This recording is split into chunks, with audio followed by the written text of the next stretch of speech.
Bismillahirrahmanirrahim. Assalamualaikum warahmatullahi wabarakatuh. Perkenalkan, nama saya Wulansari dengan NIM 1812193, mahasiswi Fakultas Tarbiyah Keguruan dari UIN Sultan Maulana Hasan di Banten.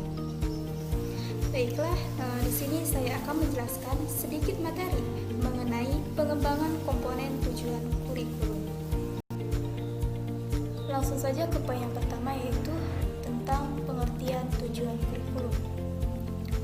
Menurut Undang-Undang Nomor 20 Tahun 2003 tentang Sistem Pendidikan Nasional adalah seperangkat rencana dan pengaturan mengenai tujuan dan isi atau bahan pelajaran serta cara yang digunakan sebagai pedoman penyelenggaraan kegiatan belajar mengajar. Ini berarti kurikulum adalah konsep yang bertujuan. Mengapa demikian? Sebab setiap rencana harus memiliki tujuan agar dapat ditentukan apa yang harus dicapai serta apa yang harus dilakukan untuk mencapai tujuan tersebut. Nah, ada beberapa alasan mengapa tujuan perlu dirumuskan dalam kurikulum, yakni yang pertama, tujuan erat kaitannya dengan arah sasaran yang harus dicapai oleh setiap upaya pendidikan. Kedua, melalui tujuan yang jelas, maka dapat membantu para pengembang kurikulum dalam mendesain model kurikulum yang dapat digunakan, bahkan akan membantu guru dalam mendesain sistem pembelajaran. Ketiga, tujuan kurikulum jelas dapat digunakan sebagai kontrol dalam menentukan batas-batas dan kualitas pembelajaran. Selanjutnya yaitu hierarki tujuan. Dilihat dari hierarkisnya, tujuan pendidikan terdiri atas tujuan yang sangat umum sampai tujuan khusus yang bersifat spesifik dan dapat diukur. Tujuan pendidikan dari yang bersifat umum sampai kepada tujuan khusus itu dapat diklasifikasi menjadi 4. Pertama, tujuan pendidikan nasional. Tujuan pendidikan nasional yaitu tujuan umum yang syarat dengan muatan filosofis dan merupakan sasaran akhir yang harus dijadikan pedoman oleh setiap usaha pendidikan. Kedua, tujuan institusional. Tujuan institusional yaitu tujuan yang harus dicapai oleh setiap lembaga pendidikan. Dengan kata lain, tujuan ini didefinisikan sebagai kualifikasi yang harus dimiliki oleh setiap siswa setelah mereka menempuh atau dapat menyelesaikan program di suatu lembaga pendidikan tertentu. Ketiga, tujuan kurikuler. Tujuan kurikuler adalah tujuan yang harus dicapai oleh setiap bidang studi atau mata pelajaran. Dan yang keempat, tujuan pembelajaran atau instruksional.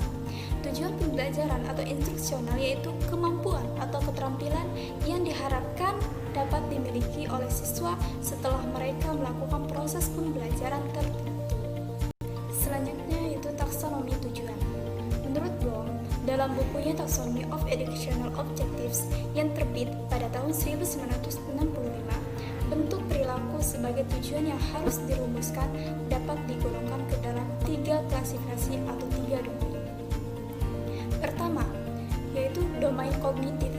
Domain kognitif adalah tujuan pendidikan yang berhubungan dengan kemampuan intelektual atau kemampuan berpikir seperti kemampuan mengingat dan kemampuan memecahkan masalah. Kedua, domain afektif. Domain afektif yaitu bidang tujuan pendidikan kelanjutan dari domain kognitif. Artinya, seseorang hanya akan memiliki sikap tertentu terhadap suatu objek manakala telah memiliki kemampuan kognitif tingkat tinggi. Dan ketiga, yaitu domain psikomotor. Domain psikomotor yaitu domain tujuan yang berhubungan dengan kemampuan keterampilan seseorang. Selanjutnya yaitu pengertian indikator pencapaian tujuan. Indikator merupakan penanda pencapaian kompetensi dasar secara spesifik yang dapat dijadikan ukuran untuk mengetahui ketercapaian tujuan pembelajaran. Indikator juga adalah variabel yang membantu kita dalam mengukur perubahan-perubahan yang terjadi, baik secara langsung maupun tidak langsung. Adapun menurut Darwin Shah, indikator adalah tanda ataupun ciri yang menunjukkan siswa telah mampu memenuhi standar kompetensi yang telah ditetapkan. Selanjutnya yaitu fungsi indikator pencapaian tujuan. sebagai alat penunjuk adanya perubahan di dalam suatu kegiatan atau kejadian tertentu. Sebagai pedoman bagi pengguna menyusun alat ukur dalam kurikulum, dan sebagai pedoman dalam merencanakan dan melaksanakan segala sesuatu yang berhubungan dengan suatu kegiatan. Langkah-langkah merumuskan indikator pencapaian. Pertama, tujuan kompetensi yang dapat dilihat melalui kata kerja yang digunakan dalam kompetensi dasar. Kedua, karakteristik mata pelajaran peserta didik dan sekolah. Ketiga, potensi dan kebutuhan peserta didik masyarakat dan lingkungan atau daerah. Cara merumuskan tujuan. Ada aspek kognitif, aspek keterampilan, dan aspek sikap. Dalam aspek kognitif terdiri atas siswa kelas 3 SMP diharapkan dan dapat menunjukkan komponen-komponen organ tubuh manusia bagian dalam.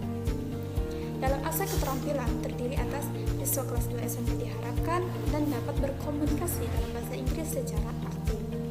Adapun dalam aspek sikap yaitu terdiri atas siswa kelas 1 SMP yang diharapkan dan menunjukkan keberanian untuk berbicara dalam bahasa Inggris. Jadi, dapat disimpulkan bahwasanya tujuan kurikulum memegang peranan yang sangat penting dalam proses pendidikan karena tujuan akan mengarahkan semua kegiatan pendidikan dan komponen-komponen kurikulum lainnya. Tujuan juga menjadi gambaran tentang hasil akhir dari suatu kegiatan. Dengan rumusan dan gambaran tujuan yang jelas, maka hasil yang dicapai itu dapat diupayakan dengan maksimal untuk mencapainya. Tujuan suatu kegiatan dapat muncul baik dari dalam diri sendiri maupun karena terdapat dorongan dari orang lain. Berhasil atau tidaknya program pengajaran di sekolah dapat diukur dari seberapa jauh dan berapa banyaknya pencapaian tujuan tersebut. Nah, adapun indikator pencapaian tujuan merupakan kompetensi dasar secara spesifik yang dapat dijadikan untuk menilai ketercapaian hasil pembelajaran dan juga dijadikan tolak ukur sejauh mana penguasaan siswa terhadap suatu pokok bahasan atau mata pelajaran tertentu.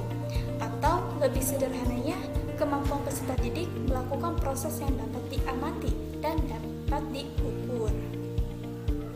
Baiklah, mungkin hanya itu yang dapat saya sampaikan. Kurang lebihnya mohon dimaafkan. Wassalamualaikum warahmatullahi wabarakatuh.